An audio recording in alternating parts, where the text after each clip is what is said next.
তামিম ইকবাল তো ফিরছেন জাতীয় দলে, ইমরুল কায়েস কবে ফিরবেন? যদি দুইটা ওপেনার ফিরতো তাহলে বাংলার ক্রিকেটটা আগের মতো হইতো। যখন তারা দুজনে ব্যাটিংয়ে নামছিল, রানের কিন্তু গতিটা অনেকটাই ভালো ছিল। বাট ওই খেলাগুলো আমরা অনেকটাই মিস করতেছি। যেহেতু বাংলাদেশের বর্তমান যে পরিস্থিতি, সেক্ষেত্রে ক্রিকেটের অনেকটাই কিন্তু পরিবর্তন হয়েছে।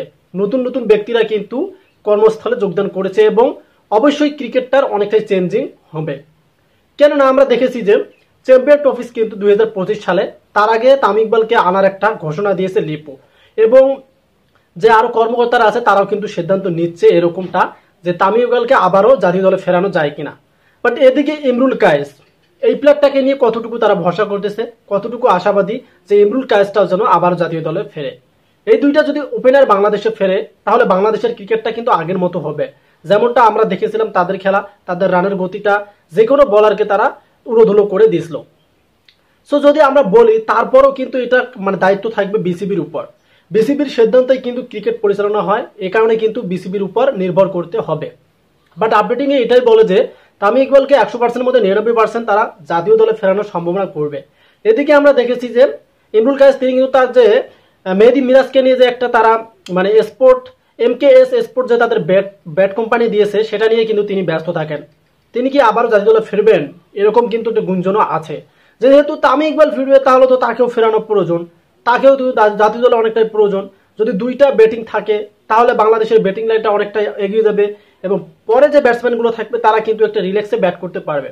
এই দুইটা ওপেনার যদি বাংলাদেশে আবারও আসে তাহলে অবশ্যই অবশ্যই বাংলাদেশ ক্রিকেটের উন্নতি হবে।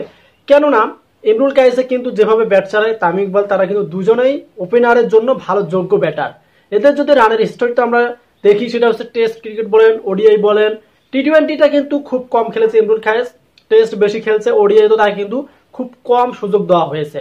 এক কথায় টেস্টের মধ্যে সুযোগ পেয়েছেন বেশি। তবে যদি আবার তারা এই যে 25 সিজনের আগে যদি তারা জাতীয় দলে আবার কামব্যাক করে তাহলে কিন্তু অনেকটা চমক হয়ে যাবে বাংলাদেশ ক্রিকেটে। সো আমরা অবশ্যই এটা চাই যেন বিসিবির মধ্যে যারা নতুন নতুন কর্মকর্তারা যোগদান করেছে তারা যেন অবশ্যই এটা নিয়ে কাজ করে যে তামিম ইকবালের সাথে সাথে ইমরুল কায়েসকেও যেন দলে চায়। সো আপনারা কারা কারা যেন অবশ্যই আমার কমেন্টে জানিয়ে দেবেন যে ইমরুল কায়েসে এবং তামিম ইকবালকে অবশ্যই বাংলাদেশ ওপেনিং যে ব্যাটিং লাইনটা আছে সেখানে অনেকটাই প্রয়োজন। কারণ বর্তমান যেগুলো আছে তারা কোনোভাবেই নির্ভরযোগ্য না এবং তারা কোনোভাবেই রানের ডিফারেন্সিং করতে পারে না। এই কারণে কিন্তু ইমরুল কায়েসকে এবং তামিম ইকবালকে আবারও বাংলাদেশ চায়, এটা কিন্তু আমরা চাই যেন তারা আবার কামব্যাক করে। সো আপডেটটি এখানে ছিল, ভিডিওটি এখানে শেষ করতে চাই। যদি ক্রিকেট পছন্দ করেন তাহলে আমাদের চ্যানেলটি সাবস্ক্রাইব করতে পারেন। ধন্যবাদ।